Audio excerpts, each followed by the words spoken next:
శ్రీ సంప్రదాయ ఛానల్ వీక్షకులకు నమస్కారాలు.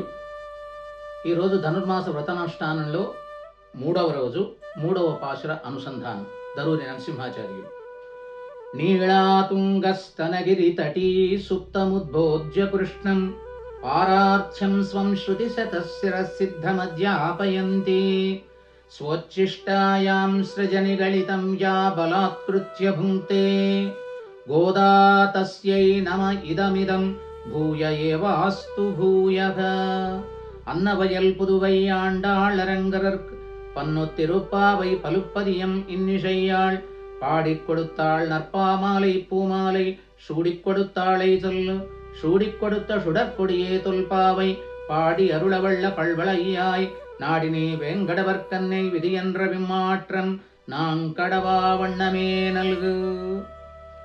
ஓங்கி உலகளந்த உத்தமன் பேர் பாடி நாங்கள் நம்பாவை குச்சாத்தி நீராடினால் தீங்கின்றி நாடெல்லாம் திங்கள் மும்மாறி பெய்து ஓங்கு பெரும் சென்னலூடு கயலுகள பூங்குவளை போதில் பொறிகொண்டு கண்படுப்ப தேங்காதே புக்கிரிந்து சீர்த்த முலை பத்தி வாங்க குடம் நிறைக்கும் வள்ளல் பெரும் பசுக்கள் நீங்காத செல்வம் நிறைந்து ఏలోరెంబావాయ్.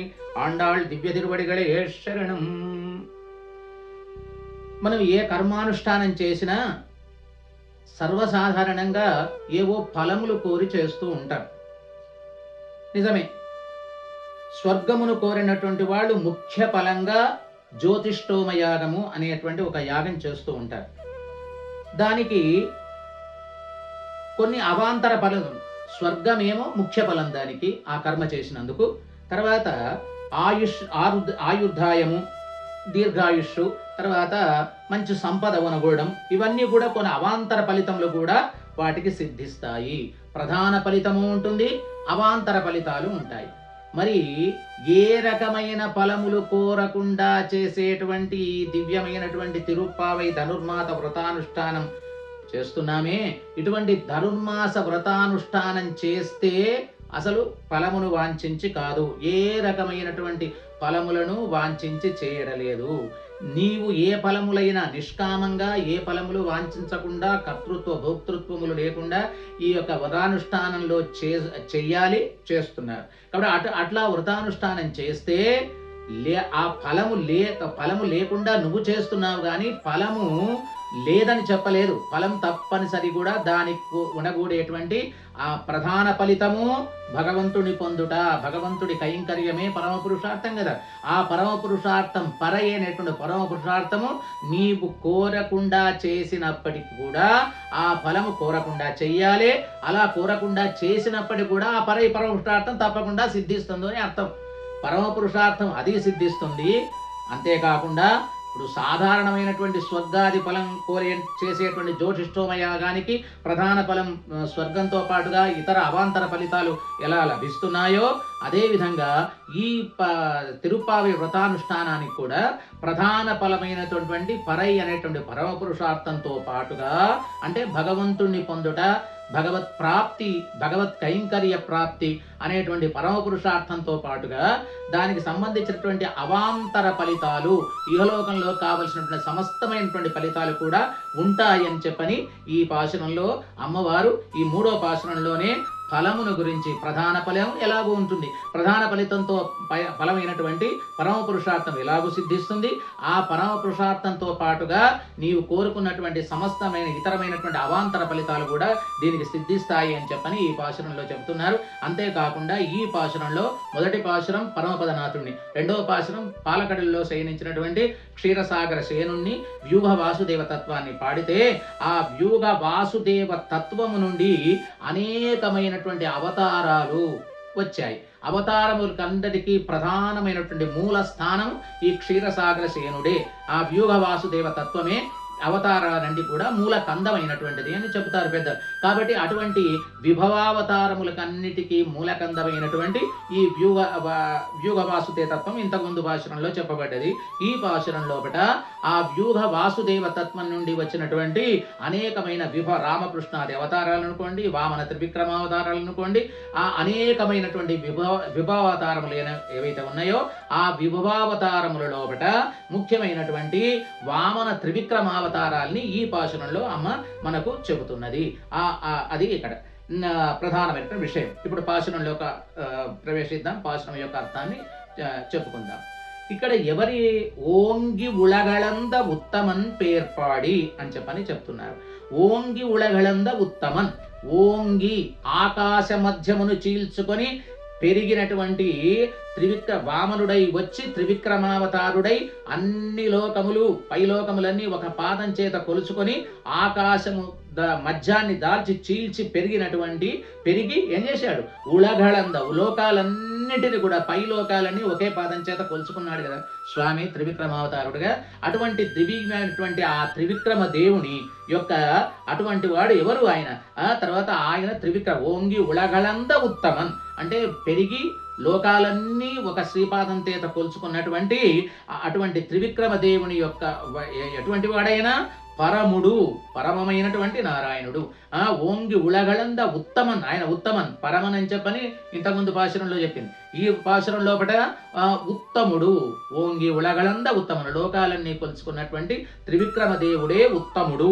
కాబట్టి అటువంటి ఉత్తముడైనటువంటి స్వామి యొక్క ఓంగి ఉళగళంద ఉత్తమన్ పేర్పాడి అతని యొక్క నామ సంకీర్తనం ప్రతి పాశురం కూడా పెరుమాళ్ళ యొక్క నామ సంకీర్తనం చెయ్యండి, నామ సంకీర్తనమే మనకు దిక్కు అని చెప్పని నా పెరుమాళ్ళ యొక్క నామ సంకీర్తనాన్ని ఈ ప్రతి పాశురం లోపల చక్కగా ఆనందంతో గంతులేస్తూ ఆ నామ సంకీర్తనం చెప్పండి అనమ్మ చెబుతుంది. కాబట్టి ఈ పాశురం లోపల త్రివిక్రమదేవుని యొక్క ఉత్తముడైనటువంటి త్రివిక్రమదేవుని యొక్క పేరు పాడి అని చెప్పంటున్నది. పేరు పాడాలి.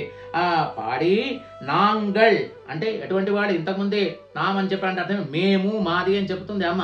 ఎందుకు అంటే దివ్యమైనటువంటి శ్రేష్టమైనటువంటి తిరుప్పావై వ్రతాన్ని ఆచరించే మేమండి, కృష్ణ వ్రతాన్ని ఆచరించే మేము, మా ప్రత్యేకత అని చెప్పని ఇది గర్వంతో కాకుండా సాత్వికమైన బుద్ధితోపట పెరుమాళ్లకు చెందిన వారమనే, పెరుమాళ్ల దాసులమనేటువంటి, పెరుమాళ్లకు చెందిన వారమనేటువంటి అద్భుతమైనటువంటి ఆ మాటను ప్రయోగిస్తూ మేమంతా ఎటువంటి వాళ్ళము? కృష్ణుణ్ణి ఆశ్రయించినటువంటి మేము అని చెప్పని చెబుతూ ఉంది అమ్మ. కాబట్టి నంబావై కుచ్చాతి, నంపావైకు మా నోము కోసము, మా నోము అనేటువంటి నెపంతోని మా నోమును వ్యాజీకరించి ఈ నోముతో మేము నంబావై కుచ్చాతి నీరాడినాల్, మేము నీరాడినచో అనగా ధనుర్మాస వ్రతంలో చేరి ధనుర్మాస స్నానం చేసినచో అంటే ఏమిటి? ఇక్కడ స్నానానికి ఈ స్నానమనడానికి నీరాటమనడానికి ఏమని చెప్పాము?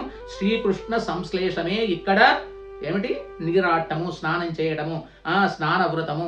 స్నానమారడం అంటే నీరాడడం అంటే అర్థం ఏమిటి? ఇక్కడ కేవలం స్నానం బాహ్య స్నానమే కాదు, శ్రీకృష్ణ సంశ్లేషమే స్నానము. శ్రీకృష్ణ వ్రతంలో చేరడము, శ్రీకృష్ణుని యొక్క కైంకర్యం చేయడము, శ్రీకృష్ణ గుణగానం చేయడమే ఈ నీరాటం అనేటువంటి దానికి అంతరార్థం అని చెప్పాం కదా. అటువంటి శ్రీకృష్ణ సంశ్లేషము చేసినచో ఈ నోము పేరట దీన్ని వ్యాజీకరించుకొని దీని నెపంతో ఈ వ్రతానుష్ఠానం చేసినచో తీంగిన్రి అంటున్నది. అంటే అర్థం ఏమిటి? ధనుర్మాస స్నానం చేసినచో తత ఏం జరుగుతుంది? సంపత్ సమృద్ధి, సంపత్తు ఏ విధంగా అభివృద్ధి చెందుతుందో ఇక్కడ చెబుతూ ఉన్నారన్నది. తీంగిన్ని నాడెల్లాం తింగళ్ ముమ్మారిప్పైదు, నాడెల్లాం తింగళ్ ముమ్మారిప్పైదు, నెలకు 3 వానలు కురుస్తాయటండి. మనకు పాడి పంటలు చక్కగా సమృద్ధిగా ఉండాలంటే మొట్టమొదలు ఏం కావాలి? చక్కగా జల సమృద్ధి కావాలి, చెరువులు కుంటలు అన్ని నిండాలి, వ్యవసాయానికి మన అవసరాలకు నీరు సమృద్ధిగా ఉండవాలి. దానికోసం గాను వర్షం కురవాలి. నెలకు 3 వానలు పుష్కలంగా కురుస్తాయి అని చెప్పని ఆ విధంగా తింగళ్ ముమ్మారిప్పేదు, దేశమంతటా కూడా చక్కగా కరువు కాటకాలు లేకుండా వర్షాలన్నీ సమృద్ధిగా కురిసి పాడి పంటలు సమృద్ధిగా అభివృద్ధి చెందుతాయని చెబుతున్నది. దాన్ని ఇవన్నీ కూడా అవాంతర ఫలితాలు. ఈ అవాంతర ఫలితాలతో పాటుగా ఎట్లాగూ ప్రధాన ఫలితం నిశ్చితమై ఉన్నది. ప్రధాన ఫలితం పరమ పురుషార్థం నిశ్చితం. తర్వాత పరమ పురుషార్థంతో పాటుగా ఈ రకమైనటువంటి అవాంతర ఫలితాలు అంటే ఏమంటాము దానికి, అవాంతర ఫలితాలు అంటే దానితో పాటుగా ఉన్నగూడే కొన్ని ఉప సబ్సిడరీ ఫలితాలు అని అర్థం. కాబట్టి అటువంటి ఫలితాలు సిద్ధిస్తాయని చెప్తున్నది. పంటలు ఏ విధంగా అభివృద్ధి చెందుతాయో చెప్తున్నది. ఓంగు పెరుంసెన్నల్, ఎత్తుగాను దాగా దట్టంగా పైల్రు. మన వ్యవసాయ దేశం ఉంది కాబట్టి పంటలు బాగా అభివృద్ధి చెందాలి. దట్టమైన పైల్రు ఉంటాయి. ఎందుకు పైరు దట్టంగా పెరుగుతాయి అనగా వర్ష సమృద్ధి. చక్కగా అద్భుతమైనటువంటి వర్షాలు, నెలకు 3 వానలు కురిసిన తర్వాత పంటలు జల సమృద్ధి చేత ఎత్తుగా ఏపుగా పెరగావా? కాబట్టి ఆ విధంగా పంటలు పెరుగుతాయి. ఊడు కయలు ఉగళ, దాని చేత ఆ మధ్య లోపల పంట చేలు బాగా దట్టంగా ఉంటుంది. పంట చేలు ఆ చేను దట్టంగా ఉన్నప్పుడు వర్ష సమృద్ధి చేత ఆ విధంగా దట్టంగా పెరిగాయి. అక్కడ ఆ మధ్య లోపల ఆ పంట చేల మధ్యలో చేపలు అటు ఇటు సంచరిస్తుంటాయి కదా. ఆ చేల మధ్యలో అవి సంచరిస్తూ ఉండగా అవి అటు ఇటు త్రుళ్ళి పడుతూ ఉంటాయి. ఈ దట్టంగా చేల మధ్యలోంచి వాటిని తాక్కుంటూ వాటి మధ్యలో చేల మధ్యలో అటు ఇటు చేపలు సంచరిస్తూ ఉంటాయి. ఇదంతా ఎందుకండి చెప్పడము అని చెప్పంటే, మొదలు ఊడు కయలు గల పంట చేల మధ్య ఈ చేపలు త్రుళ్ళి పడుతున్నాయంటే పంటలు దట్టంగా ఉన్నాయి, ఏపుగా ఎత్తుగా పెరిగాయి. ఆ ఏపుగా పెరిగిన దట్టమైన వరి చేల మధ్యలో ఎట్లా వచ్చాయి? జల సమృద్ధి. ఆ జల సమృద్ధి ఉన్నది అని గుర్తు ఏమిటి అని చెప్పనగా చేపలు త్రుళ్ళి పడుతూ ఉన్నాయి. ఆ విధంగా చేపలు త్రుళ్ళి పడేటట్లుగా జల సమృద్ధి కలిగినటువంటి బాగుగా ఏపుగా ఎరిగిన చేల మధ్యలో ఈ చేపలు త్రుళ్ళి పడుతుంటాయి అని అక్కడ పంట చేల సమృద్ధి, పాడి యొక్క అభివృద్ధిని చెబుతూ ఉన్నాయి. అక్కడ ఈ చేపలు అటు ఇటు ఆడుతూ ఉంటాయట. పూంగువళై పోదిల్ పొరి వండు కనపడుప, ఆ పువ్వుల లోపట, ఆ పంట చేల మధ్యలో ఉండే ఆ తామర పువ్వుల లోపట, ఆ పూల మధ్య లోపట తుమ్మెదలు తమ విశ్రాంతి తీసుకోవడానికి అక్కడికి వచ్చి తేనెను బాగా తాగి ఆ పంట చేల మధ్యలో ఉండేటువంటి ఆ పుష్పముల యొక్క మధ్యలో ఉండే తేనెను భ్రమరములు గ్రోలి చక్కగా ఆనంద పరవశమై ఉన్నాయట. సో ఇవంతా ఎప్పుడు జరుగుతుంది అంటే సువృష్టి, మంచి వానలు కురవడం వల్ల, గోవులకు సమృద్ధిగా పంట గడ్డి దొరకడం వల్ల, తర్వాత గోవులకు కావలసిన గడ్డి దొరుకుతుంది, పంటలు అభివృద్ధి చెందుతాయి. కాబట్టి మనకు సస్య వృద్ధి, తర్వాత గోవులకు కావలసిన ఘాస సమృద్ధి, అంటే ఘాసము అంటే ఏమిటి? అది వాటికి కావలసినటువంటి గడ్డి, గాతము అవి అభివృద్ధి చెందుతాయి. గోవులు పుష్కలంగా తమకు కావలసినటువంటి ఆహారం లభించింది కాబట్టి దానివల్ల పాలు కూడా, పాడి పంటలు పక్కగా అభివృద్ధి చెందుతాయి అంటున్నారు. తేంగాదే, ఈ పాడి అభివృద్ధి ఏ విధంగా జరిగిందో కూడా అమ్మ కళ్ళకు కట్టినట్లుగా మనకు వర్ణించి చెబుతూ ఉంది. అటువంటి గోవులు సమృద్ధిగా ఉంటాయి వాళ్లకు. అవి కూడా మంచి పాలిచ్చేటువంటి గో సమృద్ధి బాగా ఉంటుంది. ఆ తర్వాత గో సమృద్ధి కలిగినటువంటి పశువులు, మందల కొద్ది పశువులు అంటే అక్కడ ఉండేటువంటి గోల వాళ్ళకు, ఆ మందల కొద్ది పశువులకు పాలు పితకడానికి వాళ్ళు ఏం చేయాలి?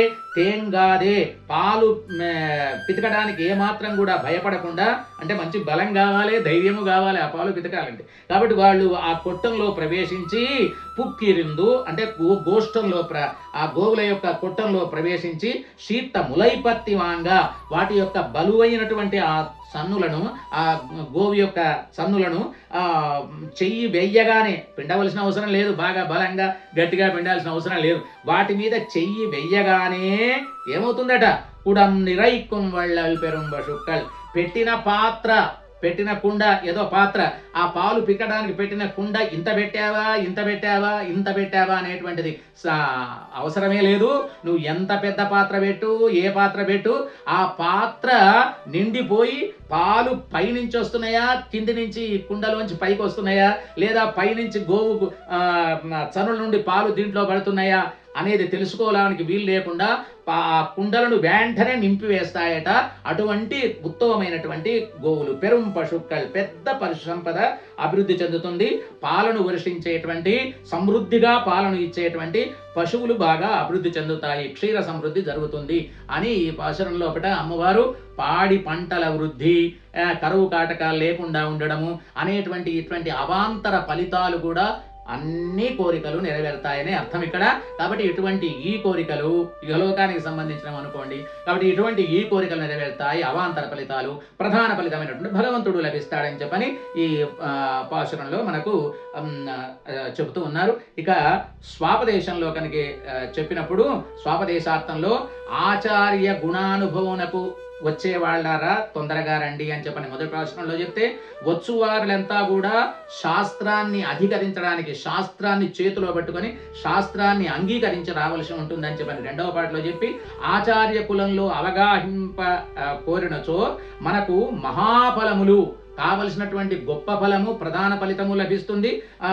తర్వాత ఇతరమైనటువంటి అన్ని ఫలితాలు లభిస్తాయని చెప్పని ఈ పాశురంలో మనకు ఆ వనగూడేటువంటి అవాంతర ఫలితాలన్నీ కూడా లభిస్తాయని చెప్పని ఈ పాశురంలో చెబుతూ ఉన్నది అమ్మవారు. కాబట్టి ఆచార్య గోష్ఠిలో చేరడంతో మన యొక్క సమస్తమైనటువంటి మనకు కావలసినటువంటి ప్రధాన ఫలితము, ఇతరమైనటువంటి సమస్త ఫలితాలు చేకూరుతాయని చెప్పని ఈ పాశురంలో అమ్మవారు స్వాపదేశం పూర్వకంగా, అంటే ఇంతకుముందు చెప్పినటువంటి వాచ్యార్థానికి ఒకటైతే దాని వెనక గోచరించేటువంటి ధ్వన్యర్థ విశేషంగా ఆచార్యపరంగా విశేషమైన అర్థాన్ని ఈ పాశురానికి మనకు అర్థంగా చెబుతూ ఉన్నారు పెద్దలు. సర్వం శ్రీకృష్ణ అర్పణమస్తు. జై శ్రీమన్నారాయణ.